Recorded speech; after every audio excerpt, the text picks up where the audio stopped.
தேவன் தாம் செய்த தம்முடைய கிரியையை 7ஆம் நாளிலே முடித்து, தாம் செய்த தம்முடைய கிரியைகளை எல்லாம் தீர்த்து 7ஆம் நாளிலே ஓய்ந்திருந்தார்.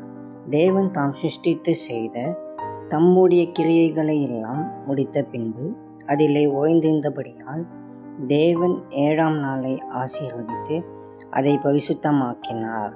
ஆதியாகமம் 2ஆம் அதிகாரம் வசனங்கள் 2 மற்றும் 3.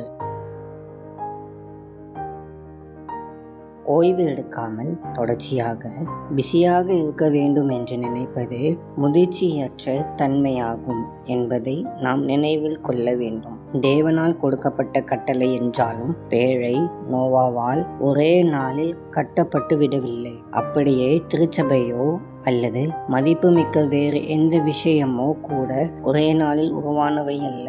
எல்லாவற்றையும் ஒரே நேரத்தில் சாதித்து விட வேண்டும் என்று ஆண்டவர் நம்மிடம் எதிர்பார்க்கவில்லை.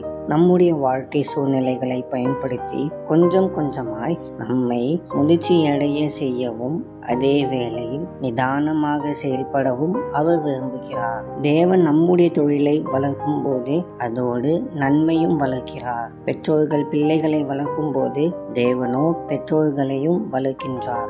உங்கள் பணி வாழ்வை வளர்க்கும் போது உங்களையும் வளர்க்கிறார். நீங்கள் வளர்ச்சி அடைய வேண்டுமானால் கடவுளின் நன்மையில் மனநிறைவு கொண்டு இளைப்பாற கற்றுக்கொள்ள வேண்டும். 7ஆம் நாளில் தேவன் ஏன் ஓய்வெடுத்தார்? அவர் தாம் சோர்வடைந்ததால் தேவன் ஓய்வெடுக்கவில்லை. அவருக்கு சோர்வு ஏற்படுவதில்லை.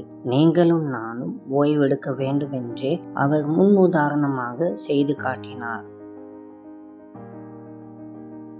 அன்பின் ஆண்டவரே, உமக்கு ஸ்தோத்திரம் செலுத்துகிறோம். கர்த்தாவே, இந்த நல்ல நாளுக்காக உமக்கு நன்றி.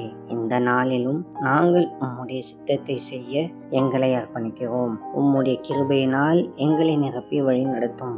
எங்கள் வாழ்க்கை சூழல்கள் மூலமாக எங்களை கொஞ்சம் கொஞ்சமாய் முதிர்ச்சியடைய செய்து நிதானமாக செயல்பட எங்களுக்கு கற்றுத்தாவும். இயேசுவின் மூலம் ஜெபிக்கிறோம் எங்கள் நல்ல பிதாவே. ஆமேன்.